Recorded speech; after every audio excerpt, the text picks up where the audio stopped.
Bismillahirrahmanirrahim. Assalamualaikum warahmatullahi wabarakatuh.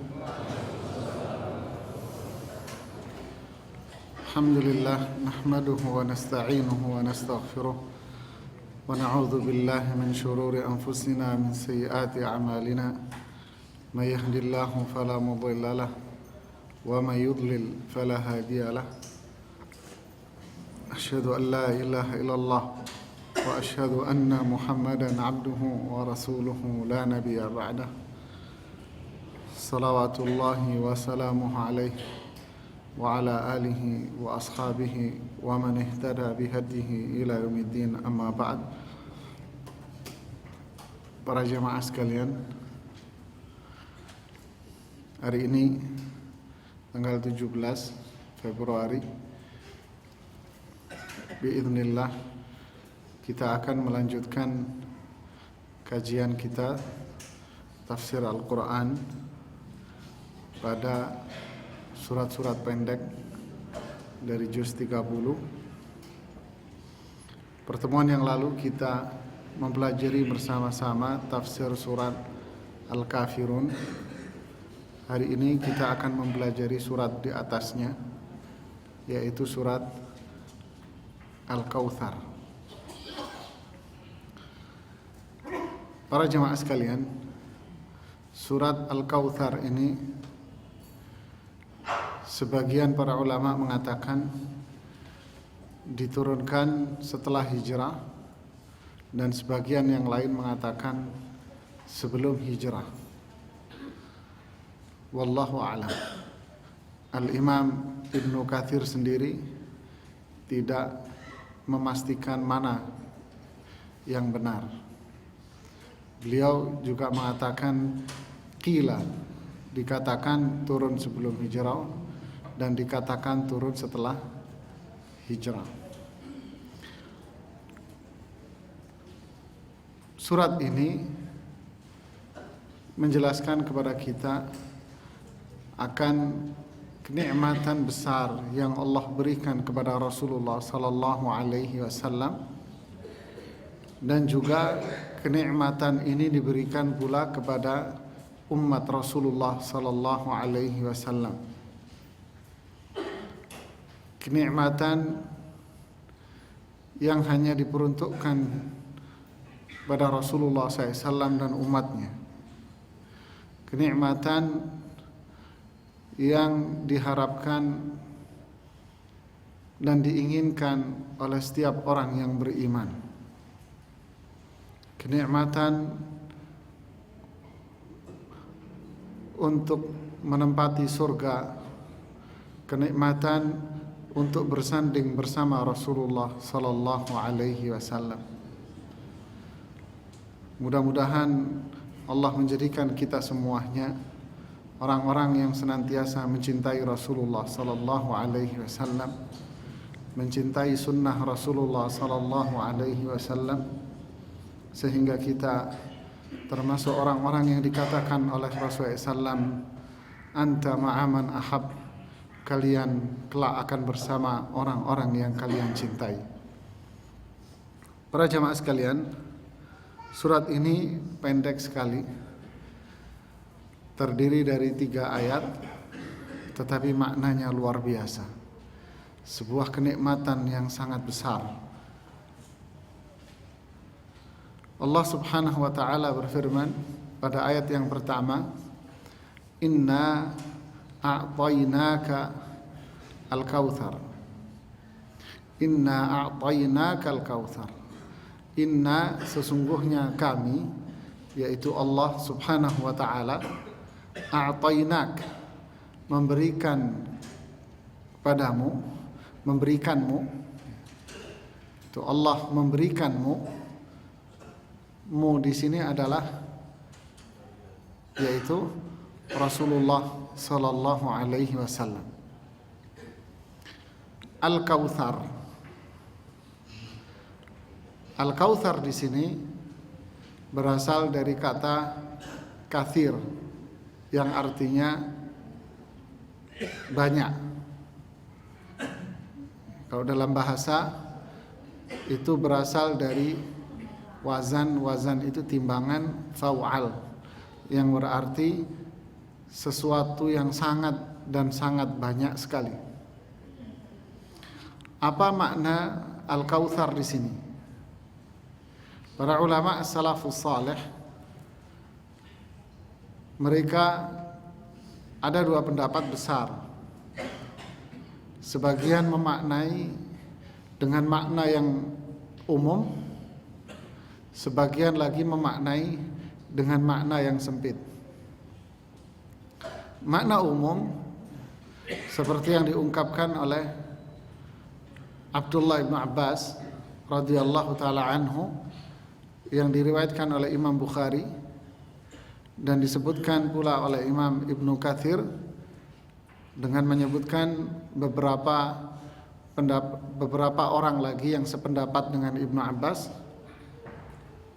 bahwa Al-Kautsar di sini adalah kenikmatan yang banyak.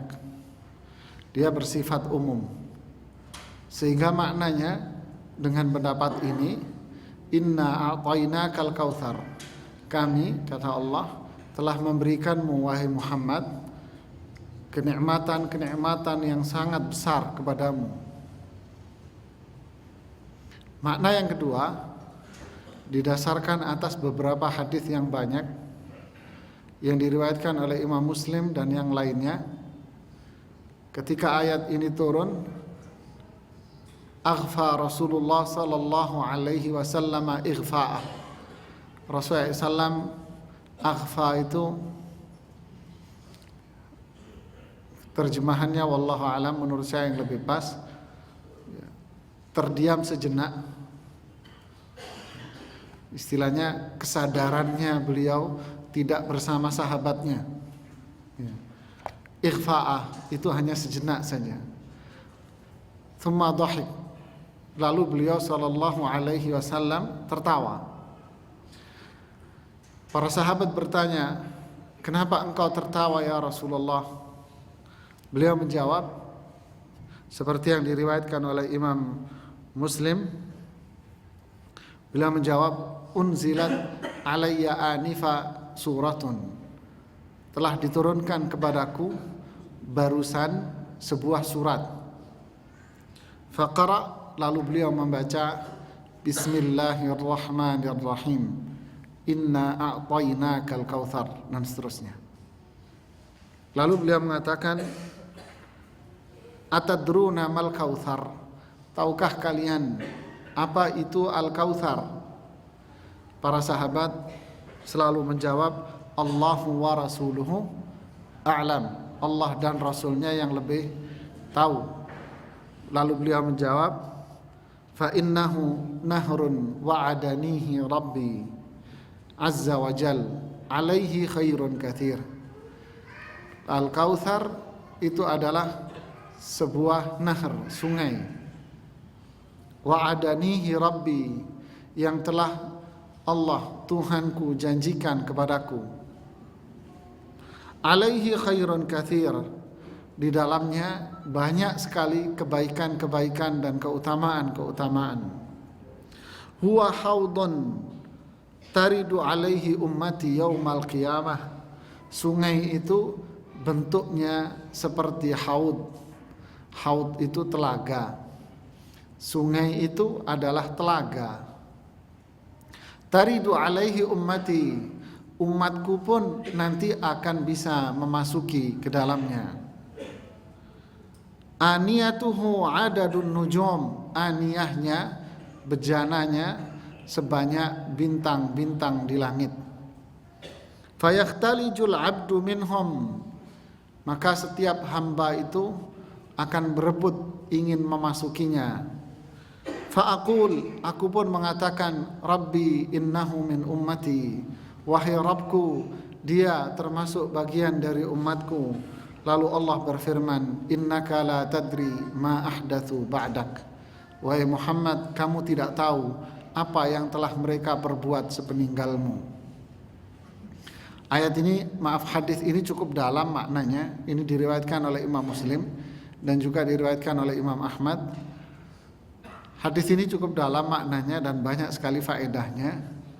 Tetapi kita bisa mengambil satu yang intinya bahwa Al-Kautsar dari hadis ini dimaknai apa?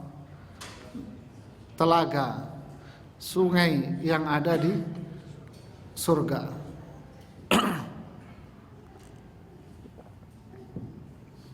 Berarti penjelasan Rasulullah Sallallahu Alaihi Wasallam ini lebih sempit maknanya dibanding yang pertama tadi.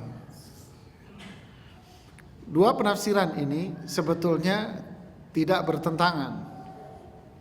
Seperti dalam kaidah tafsir yang dijelaskan oleh Syekhul Islam Ibnu Taimiyah dalam kitab beliau Ilmu Tafsir, Usul At-Tafsir, beliau mengatakan perbedaan penafsiran di dalam Al-Quran itu ada dua kemungkinan.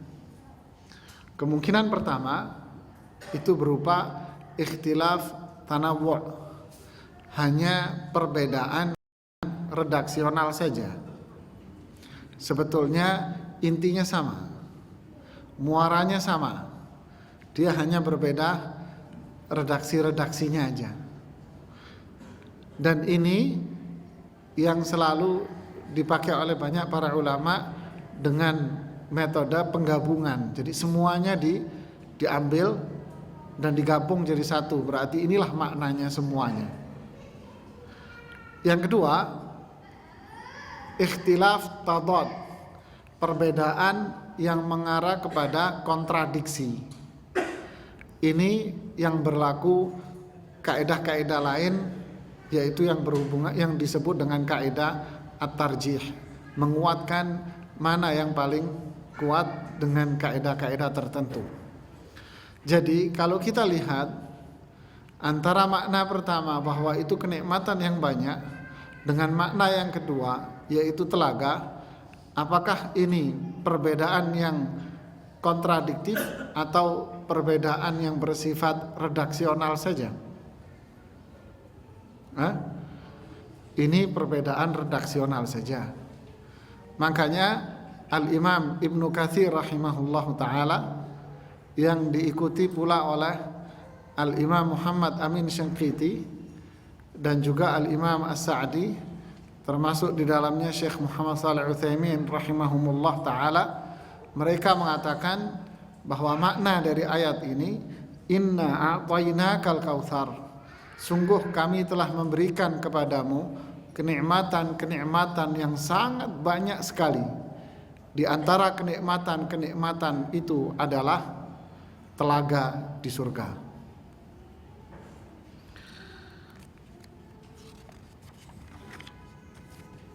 Ini yang diambil oleh para ulama, yaitu dengan menggabungkan ini semuanya. Al-Imam Ibnu Katsir banyak menyebutkan hadis-hadis di dalam tafsirnya ketika beliau menafsirkan surat ini, hadis-hadis yang berbicara tentang Al-Kautsar, telaga ini. Dari sisi pertama, telaga atau Al-Haud atau Al-Kautsar yang namanya di dalam akidah seringkali disebut dengan nama Al-Haud dalam pembahasan iman kepada hari akhir. Di antaranya iman bahwasannya Allah Subhanahu wa ta'ala telah menyediakan Al-Haud untuk Rasulullah dan umatnya. Iman bahwasannya Al-Haud ini memang ada.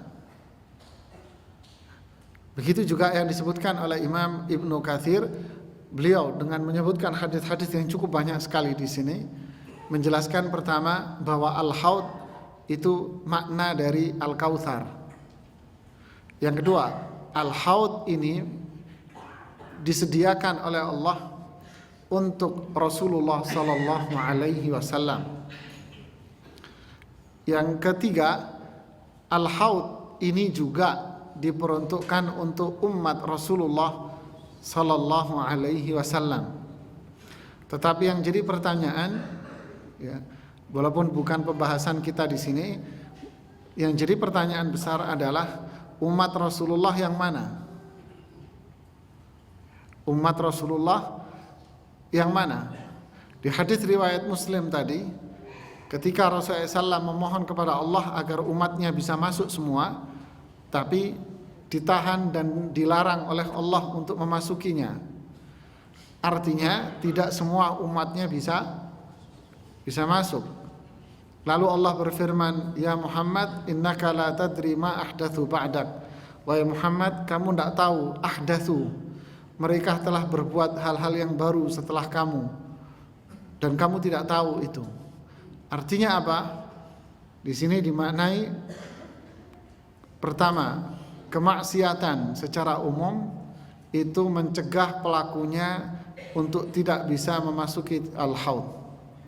Perbuatan bid'ah menjadikan pelakunya tidak bisa memasuki al-haud, tidak mengikuti sunnah Rasulullah SAW, bahasa lain dari bid'ah.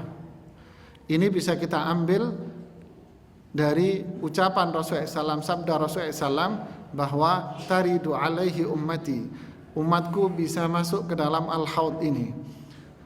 Para sahabat bertanya, kaifa ta'rifu ummataka ya Rasulullah?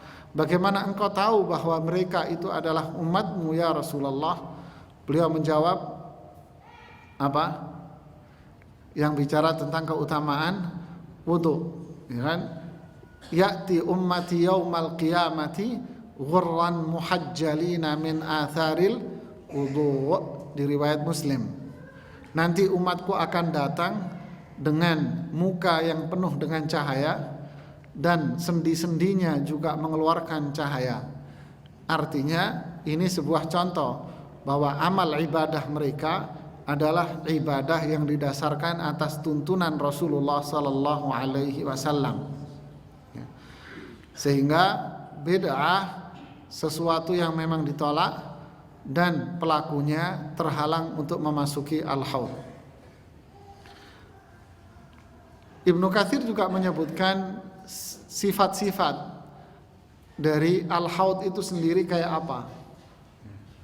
Alhasil antum bisa baca lebih dalam nanti tentang sifat-sifat al-haud, bahwa sekelilingnya diisi dengan batu permata, kemudian pasirnya itu adalah butiran-butiran minyak misik, dan seterusnya. Man syariba minhu lam yadba abada, siapa yang minum sekali saja selama-lamanya dia tidak akan haus. Ini ciri-ciri dari al-haud. Di antara kebaikan yang Allah berikan kepada Rasulullah SAW, kenikmatan yang Allah berikan kepada Rasulullah dan umatnya, kenikmatan yang paling besar, kenikmatan yang luar biasa adalah bisa berkumpul dengan Rasulullah di al-haud. Ini makna yang pertama. Saya tidak berbicara panjang ciri-ciri al-haud dan sebagainya, karena ini pelajaran tafsir ya. Makna yang kedua dari al-kautsar di sini adalah kenikmatan-kenikmatan yang banyak. Kenikmatan yang banyak ini sesuatu yang sangat umum sekali ya. Apa bentuknya? Syekh Muhammad Shalih Utsaimin memiliki penjelasan yang bagus sekali di dalam tafsir Juz Ammahnya. Tapi saya melihat apa yang dijelaskan oleh Syekh Muhammad Amin Syangkiti lebih luas, dan itu sebuah metode yang selalu beliau pakai, yaitu upaya untuk menggabungkan antara satu ayat dengan ayat yang lain. Apa aja kenikmatan yang Allah berikan kepada Rasulullah sallallahu alaihi wasallam, dan itu juga termasuk umatnya tentunya. Ya. Termasuk di dalamnya umat Rasulullah sallallahu alaihi wasallam. Imam Syangkiti mengatakan sebagai contoh di surat Al-Hijr ayat 87, Allah mengatakan walaqad atainaka sab'an minal mathani wal qur'anal azim. Ini adalah kenikmatan yang Allah berikan kepada Rasulullah. Dan sungguh kami telah memberikanmu wahai Muhammad, sama. Ya, sama. Kami telah memberikanmu wahai Muhammad as-sab'al mathani. Apa sab'al mathani? Ditafsirkan dengan surat apa? Al-Fatihah. Wal Qur'an al-azim, dan juga Al-Qur'an yang mulia. Berarti Al-Qur'an ini adalah kenikmatan besar yang Allah berikan kepada Rasulullah dan diberikan kepada umat Rasulullah sallallahu alaihi wasallam.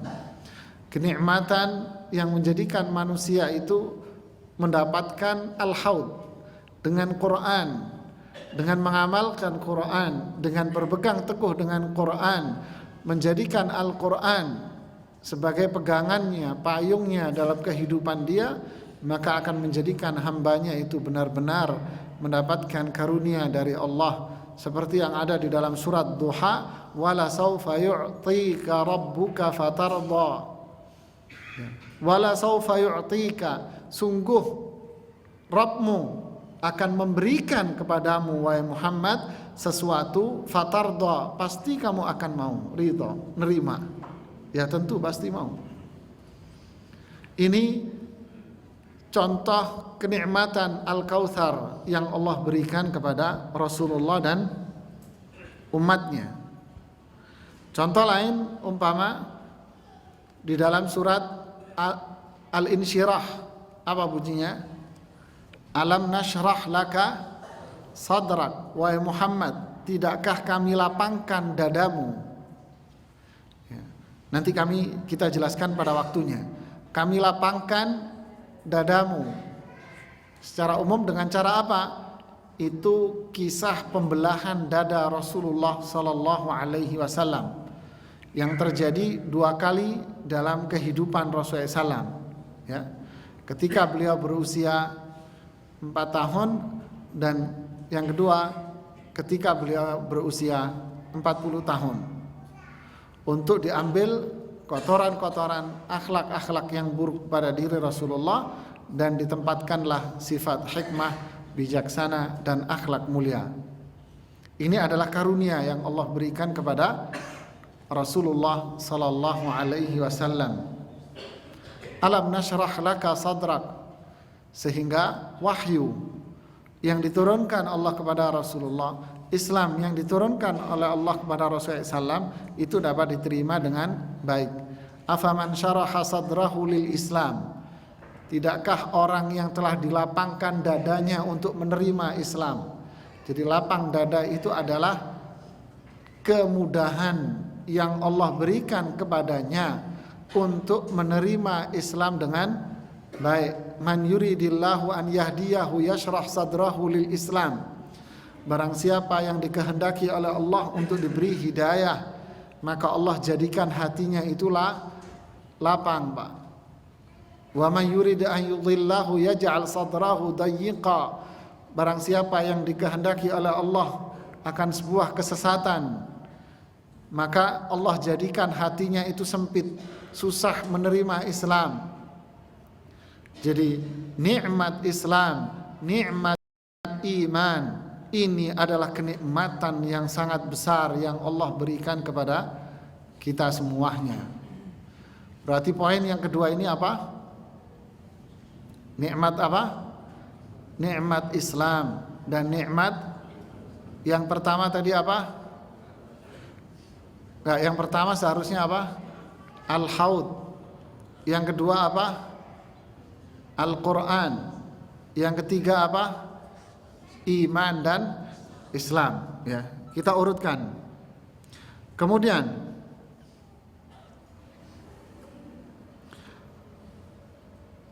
termasuk nikmat Quran itu juga kembali ke poin yang kedua yang ada di dalam surat apa? Iqra. Bismi rabbikal ladzi khalaq, khalaqal insana min 'alaq. Iqra wa rabbukal akram. Ya, Iqra yang pertama, qiraat ayat kauniyah, membaca ayat-ayat kauniyah fenomena alam. Yang kedua adalah iqra ayat syar'iyah, membaca Al-Quran, mempelajari Al-Quran. Dia menjadikan seseorang itu mendapatkan rahmat dari Allah. Ini adalah sebuah nikmat yang luar biasa, sehingga menjadikan hamba itu diridhai oleh Allah Subhanahu wa ta'ala. Kemudian di surat Al-Bayyinah, apa isinya? Innal ladzina amanu wa 'amilus solihati ulaika hum. Berarti ini memberikan makna pada poin yang keberapa? Nikmat apa ini?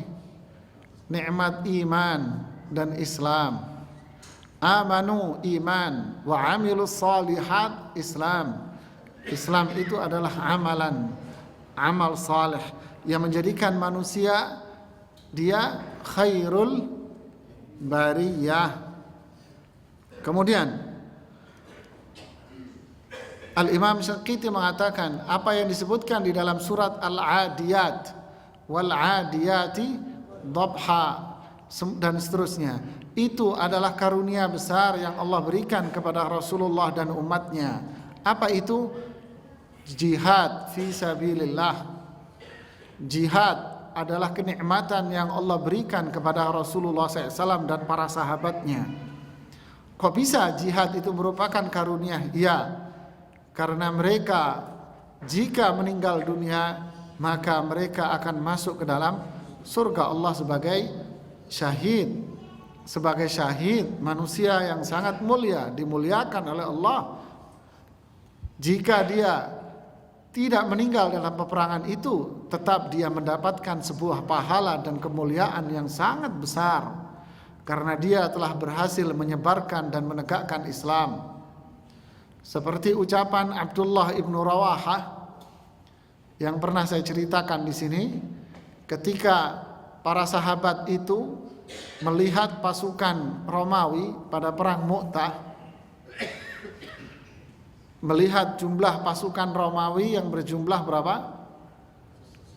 2.000 pasukan, sedangkan mereka pasukan ini hanya berjumlah 3.000. Ada sedikit ya namanya manusia, keder sedikit. Ya, disinilah Abdullah ibnu Rawaha bangkit sambil mengatakan, alladzi tafirruna minhu huwa ma tatlubuna, immal mautu ala syahadah wa imma ad-da'wah. Kata beliau, yang kalian takutkan sekarang sebetulnya itulah yang kalian cari selama ini. Apa itu? Kita meninggal sebagai syahid. Kalau meninggal sebagai syahid atau dakwah Islam tersebar.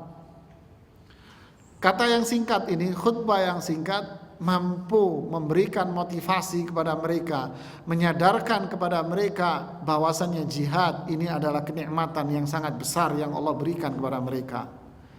Jihad diberikan oleh Allah, kemuliaan yang Allah berikan kepada umat Islam. Ketika mereka meninggal sebagai di dalamnya, itulah syahid.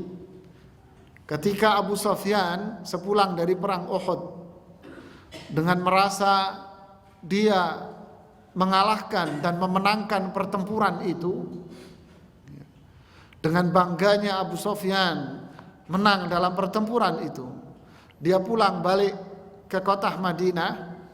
Di tengah perjalanan di satu daerah yang namanya Humra'ul Asad, nama daerahnya Humra'ul Asad, di situ dia berhenti dan memberhentikan semua pasukannya sambil mengatakan, kita akan kembali menyerang kota Madinah dengan bantuan bala tentara yang baru, karena mereka dalam keadaan luka-luka parah.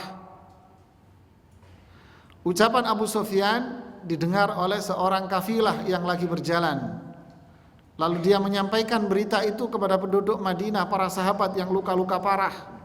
Innan nasa qad jama'u lakum fakhshawhum Sesungguhnya mereka telah mengumpulkan kekuatan, hendaknya kalian takutlah kepada mereka. Fazadahum imana. Subhanallah. Lihat, justru info itu bukan menjadikan mereka ketakutan.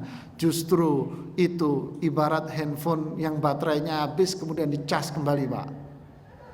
Luka-luka parah pada dirinya, dengan berita itu sontak hilanglah rasa sakit dan luka-luka itu. Mereka bangkit semuanya sambil mengatakan kepada Rasulullah, kita hadapi dan kita serang mereka ya Rasulullah. Salah seorang pasukan perang dari Abu Sufyan mengatakan apa? Wahai Abu Sufyan, apakah otak kamu masih sehat? Gila kamu Abu Sufyan, kami ini baru pulang dari peperangan. Kamu akan memerangi satu kaum, wahai Abu Sufyan. Kaum itu justru yang mereka cari adalah kematian. Lihat. Kamu akan memerangi sebuah kaum di mana kaum ini yang dia cari justru kematian. Dia justru ingin mati di sini. Inilah jihad. Jihad itu adalah karunia yang Allah berikan kepada umat Rasulullah sallallahu alaihi wasallam. Berarti itu nomor berapa? Nomor 4. Nomor 5 di surat At-Takatsur kata Imam Syanqiti, tarbiyatuhum ala ni'amihi liyashkuruha fayaziduhum min fadlih. Di surat At-Takatsur mengajarkan umatnya, mengajarkan umat Rasulullah sallallahu alaihi wasallam agar memiliki sifat bersyukur kepada Allah atas nikmat yang telah Allah karuniakan kepadanya.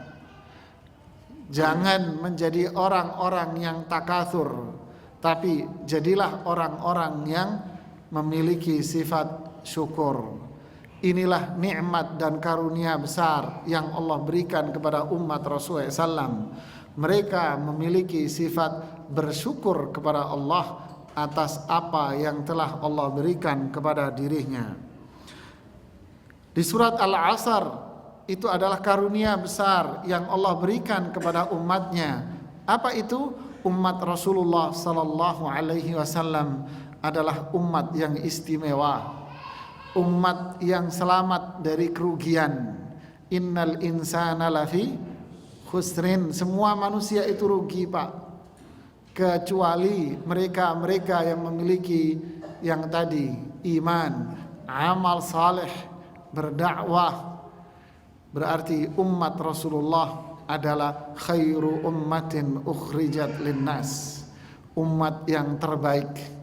Pantaslah kita bangga dengan Al-Quran, pantas kita bangga dengan sunnah, pantas kita bangga dengan Rasulullah sallallahu alaihi wasallam, pantas kita bangga dengan sahabat-sahabat Rasulullah sallallahu alaihi wasallam, karena kita senantiasa berdoa kepada Allah agar kita tergabung dan senantiasa bergabung dengan siratal ladzina an'amta alaihim.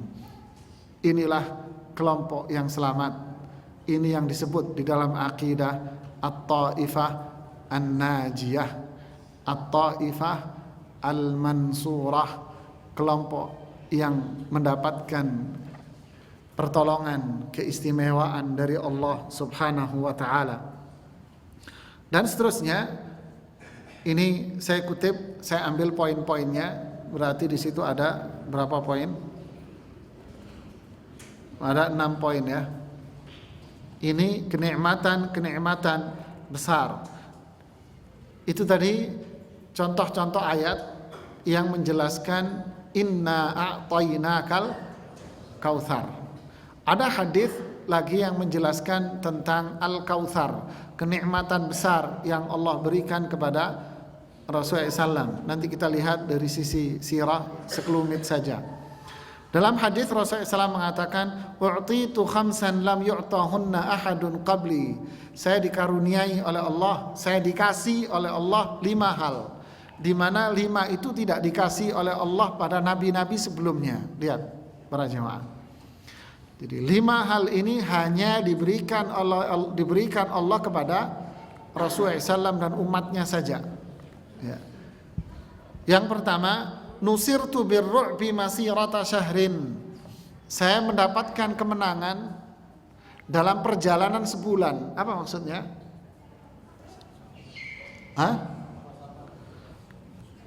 Jadi sebelum Rasulullah sampai ke dalam di medan peperangan itu, dan sampainya masih sebulan lagi, mereka sudah ketakutan.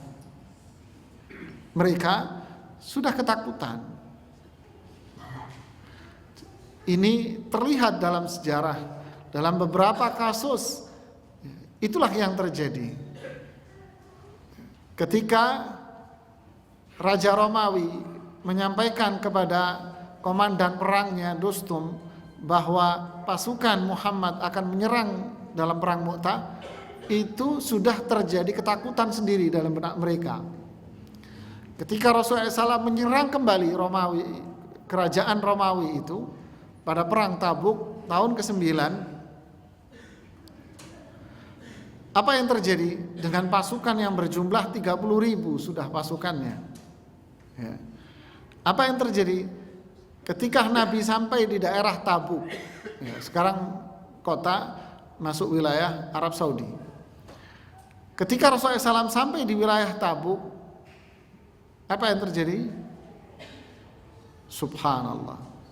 Pasukan Romawi itu lari ketakutan dan mereka semuanya kabur menjauh dari pasukan Islam. Nusirtu birru'bi masirata syahrin. Begitulah seterusnya. Begitulah ketika Rasulullah SAW melawan orang-orang Yahudi yang tinggal di kota Madinah, seperti Yahudi Qainuqa, seperti Yahudi suku Nadir. Kasusnya sama. Ketika Rasulullah SAW menyampaikan kepada mereka warning bahwa mereka harus meninggalkan kota Madinah karena mereka tidak menepati janjinya, karena mereka mengkhianati perjanjian piagam Madinah. Akhirnya Rasulullah SAW memerangi mereka. Apa yang terjadi? Ketakutan. Begitu juga suku Mustalik yang dikenal dengan perang Muraisi', sama kasusnya. Rasulullah menyerang, mereka tidak bisa melawan Rasulullah SAW kembali. Begitulah para jamaah, para sahabat itu menang. Kalau orang bilang menang nyali, tapi sebetulnya bukan menang nyali, menang iman, Pak. Menang karena iman. Menang karena pertolongan Allah Subhanahu wa taala. Ketika suku Thaqif dan Hawazin memutuskan untuk menyerang Rasulullah sallallahu alaihi wasallam pada tahun ke-8 setelah penaklukan kota Makkah, komandan perang mereka bertemu seorang mantan komandan perang suku Thaqif yang sudah tua. Si bapak tua ini mengatakan, "Kamu mau menyerang Muhammad dan teman-temannya?" "Iya." "Percuma saja. Mending kamu bawa pulang pasukanmu, gak usah kamu serang Muhammad." "Kenapa?" "Kamu pasti kalah." Subhanallah, lihatlah. Inilah Rasulullah sallallahu alaihi wasallam dan para sahabatnya. Semua peperangan sahabat begitu seterusnya. Ya. Raja Romawi ketika melihat pasukan Sa'ad bin Abi Waqqas menyeberangi sungai Dijlah,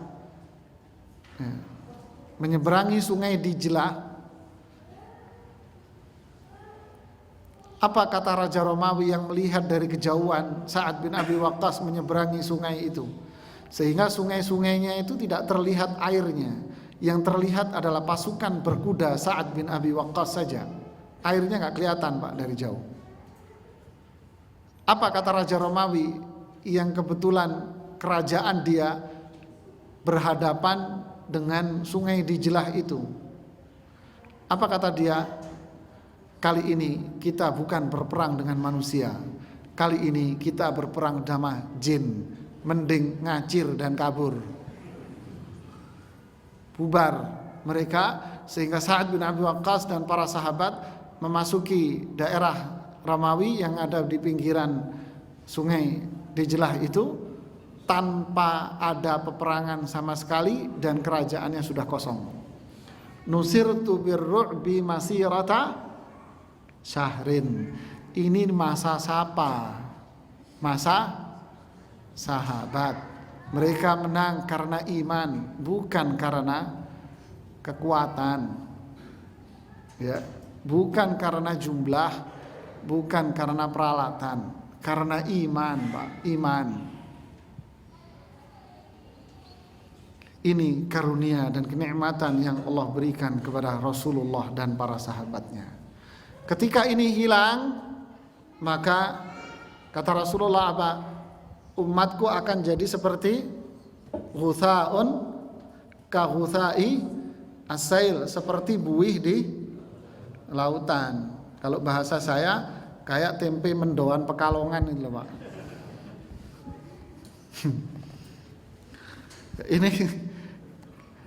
Inilah kenikmatan ya, yang harus kita ambil kembali, kekuatan iman. Dan ini Al-Kautsar. Kesimpulan sederhana, inna a'tainakal kautsar. Sungguh kami telah memberikanmu wahai Muhammad, wahai umat Muhammad, apa itu? Al-Kautsar, yaitu al-haud, surga, telaga di surga, Pak. Yang kedua, Al-Quran. Kemudian iman, amal saleh, kemuliaan, jihad, kemenangan, kewibawaan. Wa'utita syafa'ah,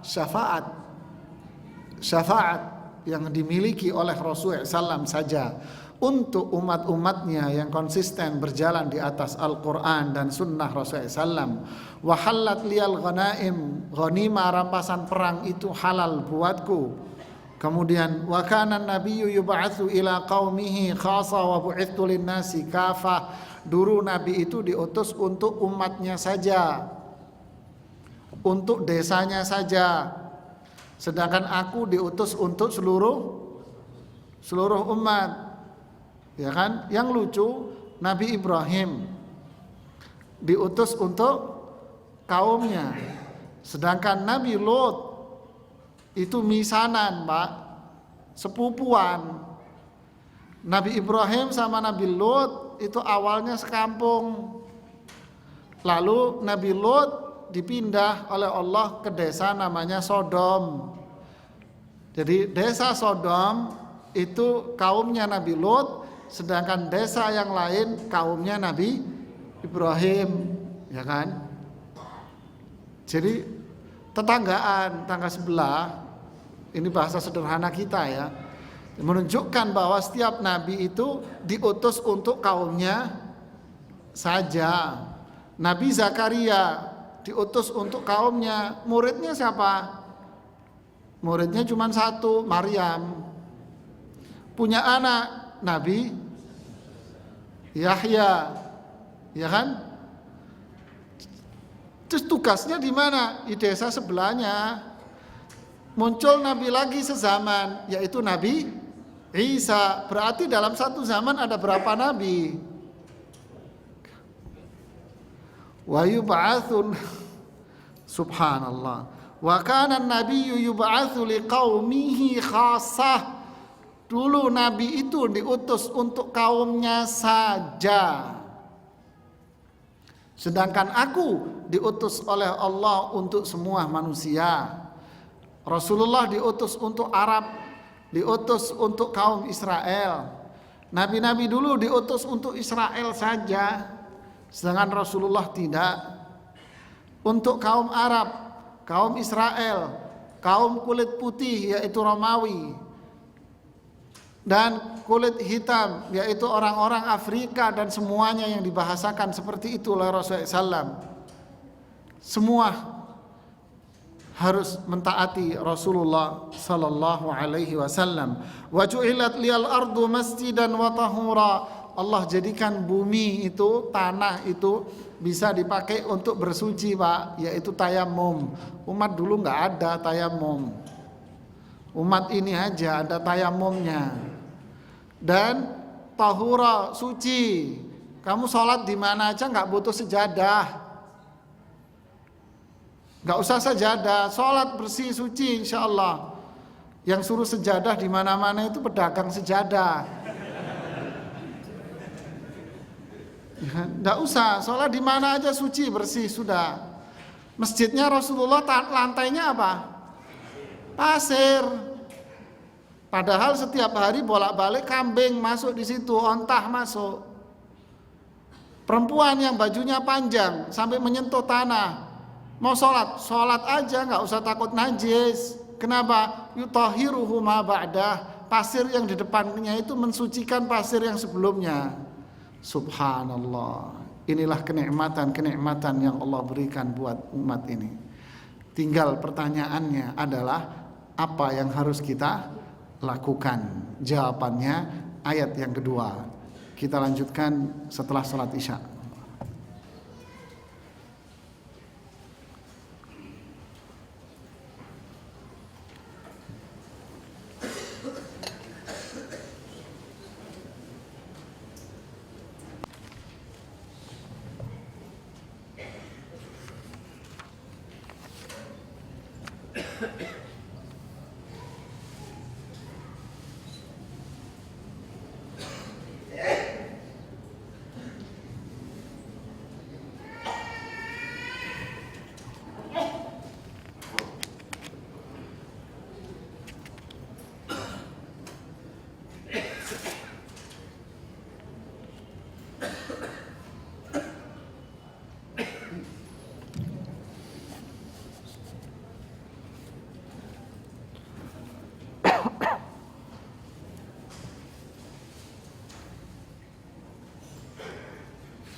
Alhamdulillah, wassalatu wassalamu ala Rasulillah wa ala alihi wa ashabihi wa man ba'dah. Para jemaah sekalian, ayat yang kedua, fasalli li rabbika wanhar. Maka salatlah kalian untuk Rabb kalian, wanhar, dan lakukanlah penyembelihan. Ayat ini cukup menarik sekali, seperti yang dijelaskan oleh para ulama kita. Kaitannya dengan ayat yang pertama, di mana Syekh Muhammad Amin Syangqiti menjelaskan dengan bahasa ilmiah beliau, ini adalah upaya untuk mengaitkan antara nikmat dengan syukur. Karena beliau seorang usuli, seorang alim dalam bidang usul fikih, alim dalam bidang ilmu tafsir, sehingga bahasanya ilmiah. Beliau mengatakan antara ayat pertama dengan ayat kedua, ini adalah upaya untuk menggandengkan antara kenikmatan dengan syukur. Bahasa Ibnu Katsir lebih mengalir, lebih merakyat. Ibnu Katsir mengatakan, saya bacakan, kama a'tainakal khairal katsir fid dunya wal akhirah, begitulah yang kami berikan kepadamu, atau sebagaimana, tapi lebih mengalirnya enaknya, begitulah yang kami berikan kepadamu, yaitu kenikmatan-kenikmatan yang sangat banyak sekali di dunia dan di akhirat. Di antaranya adalah an-nahrul ladzi taqaddama sifatuh. Di antaranya adalah an-nahr, sungai, atau al-haud yang telah disebutkan sifat-sifatnya. Fa'akhlis, untuk itu kalian harus fa'akhlis, mengikhlaskan atau ikhlas hanya kepada Rabbmu. dalam melakukan sholat al-maktubah wan nafilah, baik sholat wajib maupun sholat sunnah, dan juga ikhlas di dalam melakukan penyembelihan binatang kurban. Fa'budhu wahdahu la syarikalah. Lalu beliau menafsirkan lebih umum, ibadahlah kalian, lakukanlah ibadah hanya kepada Allah semata. Wanhar ala ismihi la syarikalah, dan lakukanlah penyembelihan hanya menyebut nama Allah Subhanahu wa ta'ala. Jadi ini adalah syukurnya, Pak. Yang pertama, nikmat yang Allah berikan kepada kita, nikmat dunia dan nikmat di akhirat yang sangat-sangat besar sekali. Agar manusia mendapatkan itu, agar manusia menjadi hamba Allah yang bersyukur, agar mereka menjadi khairul bariyah, manusia yang terbaik, hendaknya mereka melakukan apa yang telah diperintahkan oleh Allah, atau itulah kenikmatan yang Allah berikan kepada kita yang begitu banyak. Lantas bagaimana caranya agar kita senantiasa mendapatkan itu semua, dan bagaimana caranya agar kita memperoleh kenikmatan yang berupa telaga al-haud di akhirat itu, di surga itu? Jawabannya sama. Apa itu? Ikhlas dalam melakukan ibadah kepada Allah.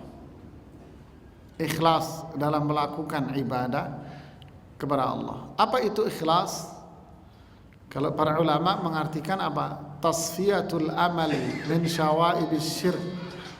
Para ulama mengartikan tasfiyatul amal, membersihkan amal, mensucikan amal dari noda-noda syirik. Untuk apa kamu melakukan ini? Kepada siapa kalian melakukan ini? Bahasa Imam Ibnu Rajab tentang ikhlas. Untuk apa? Untuk mendapatkan ridha rahmat dari.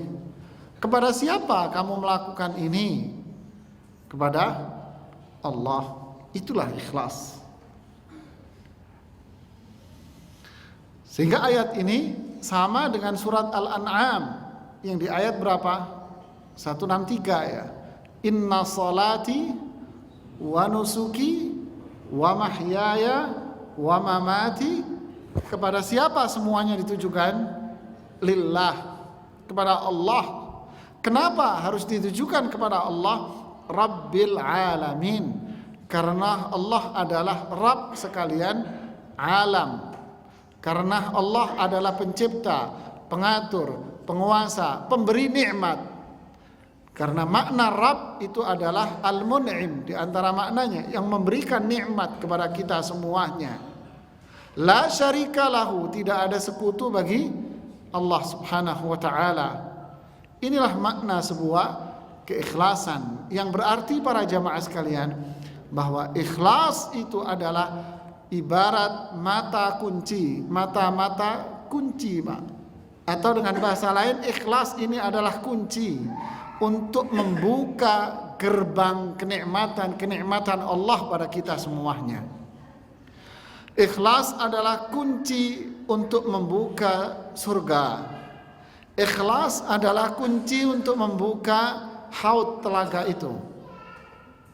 Faman kana yarju liqa'a rabbi falyamal amalan salihah wa la yusyrik biibadati rabbih ahada. Barang siapa yang berharap untuk bertemu dengan Allah, maka hendaknya dia beramal saleh. Ibnu Katsir mengatakan yaitu amal yang sesuai dengan Quran dan hadis Nabi. Yang kedua, dia tidak berbuat syirik kepada Allah dengan suatu apapun, yaitu ikhlas. Fahadha syarta qabulil amal. Inilah dua syarat diterimanya sebuah amalan. Jadi fasalli, penafsiran fasalli, maka solatlah. Ya. Pendapat yang terkuat dari sekian banyak penafsiran para ulama, makna solat di sini adalah solat wajib. Maka lakukanlah solat wajib. Dan juga Ibnu Katsir tadi mengatakan, dan juga termasuk solat sunnah. Wala yazalu abdi yataqarrabu ilayya bin nawafil hatta apa? Hatta uhibbuh, hambaku senantiasa dan selalu melakukan amalan sunnah hingga aku mencintainya. Fa idza ahbabtuhu kuntu sam'ahu alladhi yasma'u bih, dan seterusnya. Jika aku telah mencintainya, maka aku pendengaran dia yang senantiasa mendengarnya. Subhanallah. Artinya apa? Inilah ridha Allah. Makanya innalladzina amanu wa 'amilus salihati ulaika hum khairul, terus jazaohum inda rabbihim. Apa pahalasannya? Jannat. Lihat, jannatu adnin tajri min tahtihal anharu khalidina fiha. Kenapa? Radhiyallahu anhum wa radu an. Lihat Pak, subhanallah. Jadi inilah keikhlasan dan amalan ibadah yang sesuai Al-Quran dan Sunnah. Jadi dua ayat yang luar biasa menjelaskan kepada kita jalan-jalan menuju surga. Ayat yang terakhir apa? Bicara tentang lawan. Inna syani'aka wal abtar. Subhanallah. Orang yang beriman, beramal saleh dengan penuh keikhlasan kepada Allah, bukanlah orang yang selalu kecil hati, Pak. Bukanlah orang-orang yang terhina, bukanlah orang-orang yang merasa hina, tidak. Mereka antumul a'laun, la nukhrijannal a'azzu minhal adhal, falillahil izzatu wa lirasulihi. Orang-orang munafik itu mengatakan ketika mereka gagal untuk mengadu domba antara Rasulullah dengan Yahudi Mustalik, sehingga terjadi pertempuran Muraisi. Rasulullah berhasil mengalahkan mereka. Apa yang diucapkan oleh Abdullah bin Ubay bin Salul, nanti kalau mereka balik ke Madinah, mereka ini kita usir aja dari kota Madinah, dan yang mengusir adalah al-a'az, orang-orang mulia di antara kita. Turun ayat falillahil izzatu wali rasulih, justru kemuliaan itu hanya milik Allah, Rasulnya dan umatnya. Tuh, Pak. Sehingga ayat ini mengatakan inna syani'aka huwal abtar, sungguh orang yang membencimu wahai Muhammad, membenci apa yang engkau bawa, dialah yang akan terputus dari rahmat Allah. Membenci di sini diartikan dua makna. Ibnu Katsir maknanya dua, yaitu membenci Rasulullah SAW sebagai sosok. Yang kedua, membenci apa yang dibawa oleh Rasulullah Sallallahu Alaihi Wasallam, yaitu membenci syariat Islam atau membenci Islam. Inilah orang-orang yang abtar. Contoh, siapa Abu Lahab? Ya kan? Tabbat yada Abi Lahab wa tab. Contoh, ini abtar ini.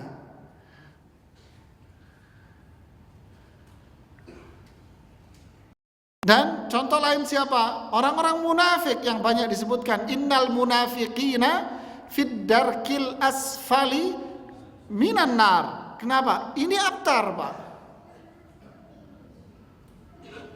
Sedangkan beriman tidak. Mereka bukan termasuk orang-orang yang innalladzina kafaru min ahlil kitabi wal musyrikina fi nari jahannam. Tidak. Berbeda.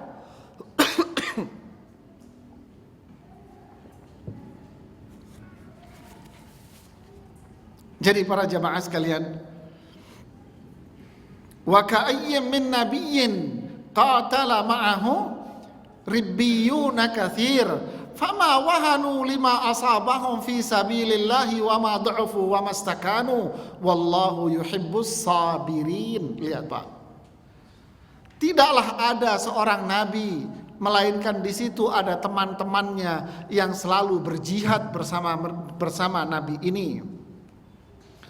Teman-temannya nabi ini ikut jihad, mereka ada yang terbunuh, mereka ada yang terluka. Fama wahanu lima asabahum fi sabilillah, apa yang menimpa mereka dalam perjalanan menegakkan agama Allah tidak akan menjadikan iman mereka itu semakin turun. Apapun yang menimpa mereka dalam perjalanan itu, cobaan apapun, pertempuran sedahsyat apapun, hinaan, cacian apapun, tidak bisa menjadikan iman mereka itu terus menjadi lemah. Wa ma du'ufu, dan fisik mereka, tubuh mereka tidak akan lemah pula. Wa mastakanu, 3, apa? Mereka tidak akan menjadi orang yang hina. Wallahu ma'as sabirin, sungguh Allah bersama para sahabat-sahabat yang memiliki kesabaran yang tinggi itu. Subhanallah. Inilah Islam. Inilah orang-orang yang memiliki sifat-sifat yang besar, orang-orang yang mendapatkan jalan hidup siratal ladzina an'amta. Tidak ada wahn, tidak ada dha'f, tidak ada istiqanah, dzul, al-khudu', tidak ada mereka. Tapi mereka orang-orang yang selalu memiliki keberanian. Saya teringat yang lewat di benak saya ketika Rasulullah SAW mengizinkan kepada para sahabat itu hijrah ke Madinah. Para sahabat itu banyak melakukan hijrah sembunyi-sembunyi. Umar ibn al-Khattab akan melakukan hijrah janjian dengan 2 sahabat yang lain dan diikuti oleh sahabat yang lain yang berjumlah akhirnya 18 orang, kelompoknya Umar bin Khattab, rombongannya beliau. Apa yang terjadi ketika Umar mau berangkat pergi hijrah? Yang dilewati apa? Justru lewat di depan Ka'bah. Lihat. Justru di depan Ka'bah, apa kata Umar? Siapa yang mau bininya jadi janda, halangin saya. Siapa yang mau anaknya jadi yatim, coba halangi saya kalau berani. Lihat Pak. Allahumma a'izzal Islam bi Umar. Ya Allah, jadikan Islam ini mulia melalui Umar ibnul Khattab.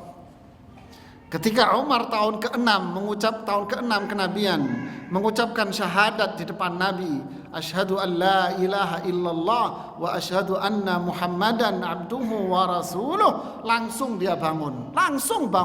Ya Rasulullah, jika dakwah yang engkau bawa ini adalah sebuah kebenaran, kenapa kita harus berada di dalam rumah Arqam bin Abil Arqam? Ayo kita keluar menemui itu bajingan-bajingan yang ada di sekitar Ka'bah. Kalau engkau tidak berani, saya yang ada berada di saf terdepan.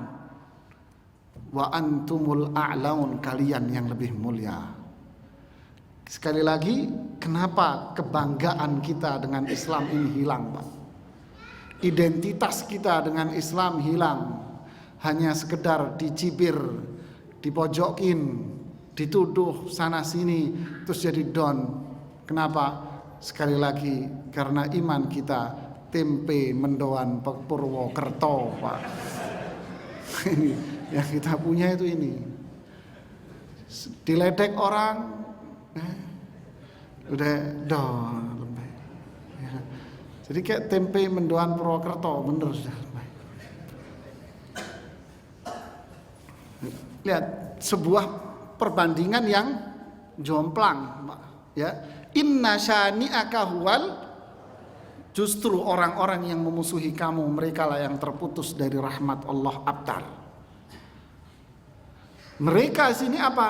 Secara spesifik, orang yang membenci Rasulullah sallallahu alaihi wasallam. Yang kedua, orang yang membenci syariat yang dibawa oleh Rasulullah sallallahu alaihi wasallam. Contoh, pada waktu perang Tabuk ada seorang sahabat, saya tidak ingat namanya. Dia mengatakan, saya tidak pernah melihat seorang pun yang lebih pengecut, dan saya tidak melihat orang-orang yang perutnya gendut-gendut melebihi mereka ini. Siapa yang dimaksud? Rasulullah dan para sahabatnya. Turun ayat, qul abillahi wa birasulihi kuntum tastahzi'un qad kafartum idzan. Lihat, katakan wahai Muhammad, apakah kalian kepada Allah dan Rasulnya, kepada Al-Quran, kepada Rasulullah, kepada apa yang dibawa oleh Rasulullah, kalian suka ngeledek dan menunjukkan kebencian kalian terhadap itu? Qad kafartum idzan, kalian telah kufur semuanya. Tuh orang ngerengek sambil memegangi kaki Rasulullah dan kuda dan onta Rasulullah. Rasulullah senantiasa membaca ayat ini. Fala ta'tadiru, jangan cari alasan lagi, sudah ya. Ya Rasulullah, saya cuma bercanda. Tidak ada. Ini bukan waktunya untuk bercanda. Jangan bercanda dengan Islam. Jangan bercanda dengan syariat Islam. Jangan bercanda sedikit pun dengan apa yang telah Allah turunkan di dalam Al-Quran dan Sunnah Rasulullah SAW. Kebencian seseorang dengan itu, ini makna dari ayat yang ketiga. Inna syani'aka huwal abtar. Artinya apa? Itu tadi para jamaah, tidak usah kecil hati atas ledekan orang-orang itu. Biarkan anjing menggonggong kafilah, tetap itu anjing, Pak. Ngapain pusing? Kan begitu kan? Biarkan anjing, ya udah anjing, Pak. Siapa? Kita kafilah manusia terhormat. Ngapain harus pusing dengan anjing? Silahkan maknai sendiri itu. Subhanallah. Cukup dalam maknanya. Orang yang membenci Islam, Pak, nggak harus semua. Membenci sebagian yang ada di dalam Islam berarti dia bisa kufur itu. Membenci sesuatu yang sudah jelas di dalam Al-Quran, ma'ulima fid-dini bid-darurah, sesuatu yang sudah dimaklumi akan hukum dan kejelasannya di dalam Al-Quran, lalu dia ledek, dia rendahkan masalah jilbab, masalah jenggot dan sebagainya, masalah jihad fisabilillah, direndahkan semua hukum ini. Ingat, seperti kasus yang tadi, qad kafartum, kalian bisa kufur loh. Ya, inilah penjelasan dari surat Al-Kautsar. Ya. Mudah-mudahan kita bisa mengambil pelajaran yang cukup banyak dari ayat 3 ayat ini, surat yang pendek ini. Dan silakan para jamaah mengambil pelajaran-pelajaran yang begitu banyak sekali dari ini. Mudah-mudahan ilmu ini bermanfaat buat kita semuanya, memberikan manfaat pada hati kita, dalam artian membersihkan dan mensucikan hati kita semuanya, dan membersihkan perbuatan kita, menguatkan iman kita, menjadi cahaya bagi kehidupan kita, sehingga perjalanan kehidupan kita merupakan perjalanan yang diridhai oleh Allah Subhanahu wa taala. Wallahu a'lam bishawab. Barangkali ada yang ingin didiskusikan, ditanyakan, silakan.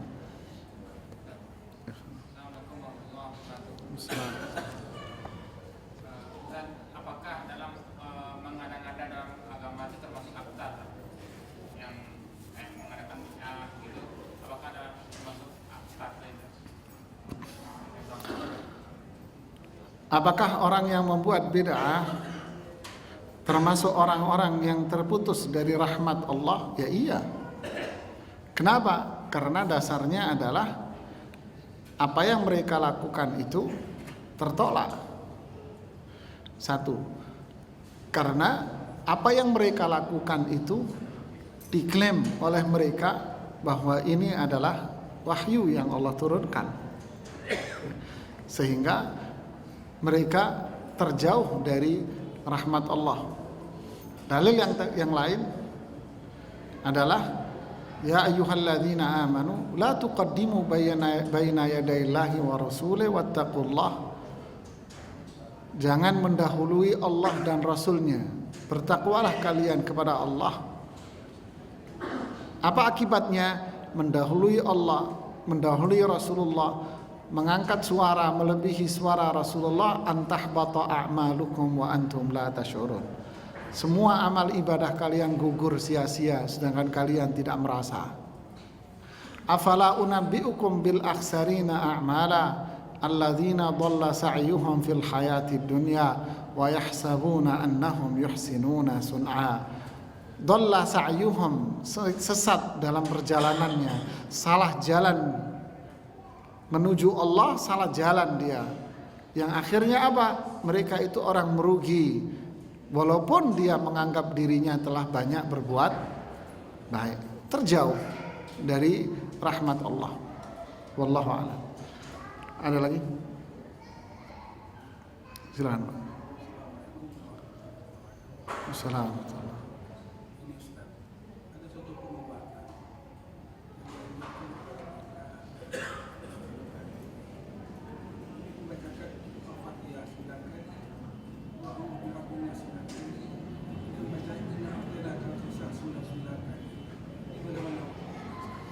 Ya, pertama yang saya tahu, ruqyah melalui air itu dibolehkan oleh sebagian para ulama. Di antaranya Syekh Ibn Baz rahimahullah, beliau membolehkan ruqyah lewat media air dan sebagainya. Yang kedua, yang menjadi tanya-tanya besar adalah penentuan angka. Baca Al-Fatihah 9 kali, kemudian baca surat ini 9 kali, baca surat itu sekian kali, dan angka-angka ini standar hukum. Kalau istilah orang hukum, standar hukumnya dari mana Pak? Kalau bahasa syar'inya dalilnya apa? Ya kan? Terkadang orang menggunakan bahasa dalil itu, wah dikit-dikit minta dalil. Udahlah, pakai bahasa umum nggak apa-apa. Standar hukumnya apa? Ya kan? Dasar hukumnya enggak apa? Kalau nggak ada dasar hukumnya, ya Anda ditolak dong. Ini lumrah. Kalau nggak ada dalilnya, ya nggak perlu dilakukan, dan itu bid'ah yang harus kita buang. Kalau mau membaca jangan ditentukan dengan angka-angkanya. Kalau mau ruqyah, ruqyah aja dengan membaca Al-Fatihah, membaca ayat-ayat ruqyah. Baca aja, nggak usah ditentukan, oh baca ini sekian kali, baca ini sekian kali, terus ditambahi waktunya, oh bacanya nanti di malam ini di jam sekian, oh tambah tuh Pak. Tambah. Ya, nggak usah ditentukan-tentukan, langsung baca aja ayat-ayat ruqyah seperti biasa. Ya, ada lagi?